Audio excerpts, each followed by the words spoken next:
Bienvenue dans cette nouvelle édition du QG Week-end. Au sommaire, réunion de conciliation entre les ex-rebelles du M23 et les autorités de République démocratique du Congo. Les deux parties se sont retrouvées ce vendredi à Kinshasa, en nouveau pas dans la mise en œuvre des accords de Nairobi. Le gouvernement équato-guinéen rejette la demande de la justice française concernant le vice-président Teodoro Obiang Mangué. Le parquet financier avait demandé son renvoi correctionnel pour détournement de fonds publics. Et un hommage a été rendu jeudi aux victimes du vol égyptien. La cérémonie de recueillement s'est déroulée au Caire. L'avion s'était abîmé le 19 mai dernier en mer Méditerranée. Mais tout d'abord, le dialogue national débute ce samedi au Sénégal. Société civile, leaders religieux et partis politiques sont conviés à discuter de la mise en application des 15 points de la réforme constitutionnelle proposée par le chef de l'État, dont la réduction du mandat présidentiel. Certains partis ont décliné l'invitation. À noter que le PDS, le Parti démocratique sénégalais, principal parti d'opposition, a finalement annoncé sa participation. Les autorités de République démocratique du Congo et les ex-rebelles du M23 se sont retrouvés ce vendredi à Kinshasa.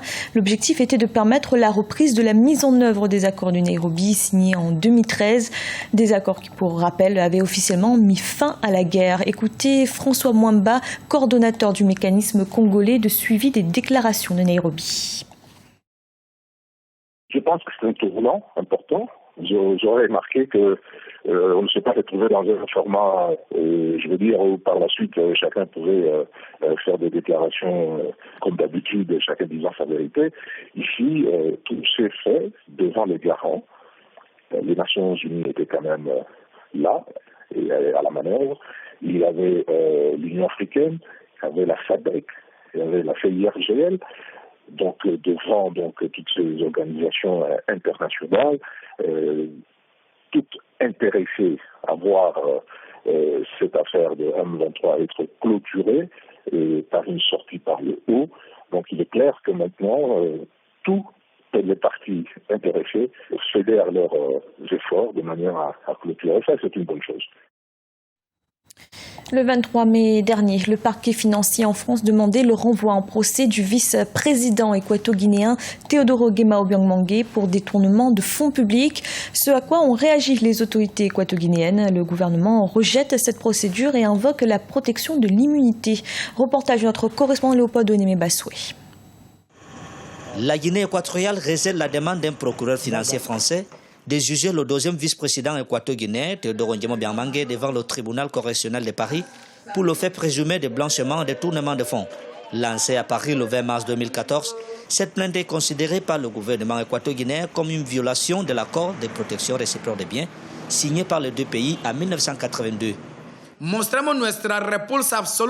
refusons le fait que l'institution de notre pays méprise notre deuxième vice-président et ignore l'immunité de juridiction à l'un des principaux représentants d'un État souverain comme la République de Guinée équatoriale, ami de la République française. La República de Guinée équatoriale, nation por lo demás amiga de la República Francesa. Pour légitimer son action en tant que pays indépendant, le gouvernement de la Guinée équatoriale insiste sur le respect de la Convention de Vienne. La República de Guinée équatoriale se suscribe única y totalmente al arbitraje internacional. La Guinée équatoriale reconnaît uniquement l'arbitrage international de la Convention de Vienne.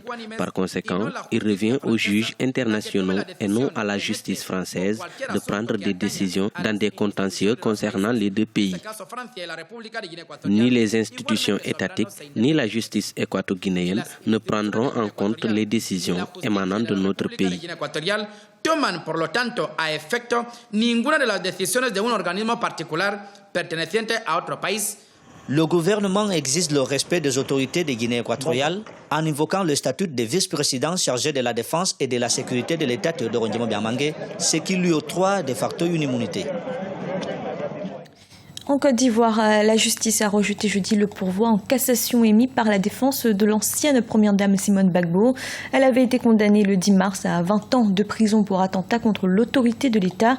Ses avocats dénoncent une décision politique. Idolette Mirabal-Bissou. Le pourvoi en cassation de Simone Gbagbo rejeté par la Cour suprême ivoirienne ce jeudi 26 mai 2016. L'ancienne première dame a été condamnée le 10 mars 2015 à 20 ans de prison pour attentat contre l'autorité de l'État, participation à un mouvement insurrectionnel et trouble à l'ordre public. Le pourvoi en cassation déposé par la défense de Simone Gbagbo a été jugé mal fondé par la chambre judiciaire de la Cour suprême, selon l'avocat principal de l'accusé qui parle d'une décision politique. La Cour suprême s'est pratiquement déculottée en voulant rendre une décision politique. Nous attendions de la Cour suprême, qui est cette haute juridiction-là, composée de hauts magistrats de qualité, de rendre une décision juste en droit. Malheureusement, ce n'a pas été le cas. Ils ont rendu une décision politique. Et je m'explique. La Cour suprême a rejeté nos pourvois en estimant que nos mémoires en cassation avaient été déposées tardivement. Ça fait la deuxième fois que la Cour suprême nous rend de telles décisions. Le verdict final de ce procès n'a pas encore été rendu. La défense estime être dans ses droits et en règle avec la justice ivoirienne en ce qui concerne le respect des procédures. La réaction officielle de la défense par rapport à ce nouveau dénouement du procès sera sans doute connue les jours à venir. Ils ont donné des raisons erronées. Pour la simple raison que nos mémoires en cassation ont été déposées dans les délais et avec décharge.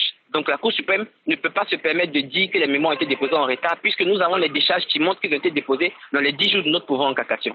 Ça, c'est la première des choses. La deuxième des choses qui est encore plus grave, c'est que nous avons informé la Cour suprême que l'arrêt de la chambre d'accusation qui a renvoyé nos clients devant la Cour d'assises avait été frappé d'un pourvoi en cassation. Et la loi est très claire.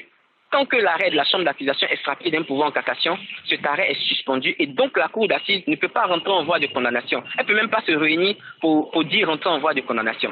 Pour rappel, lors du procès de Simone Gbagbo en mars 2015, plusieurs cadres politiques de l'ancien régime et des hommes accusés d'avoir appartenu à des milices avaient été condamnés à des peines allant de quelques mois avec sursis à des années de prison. Une quinzaine de prévenus ont par ailleurs été acquittés. Le procès de Simone Gbagbo n'a pas encore écrit son épilogue. Il connaîtra sans doute un nouveau rebondissement avec ce rejet du pourvoi en cassation de l'accusé.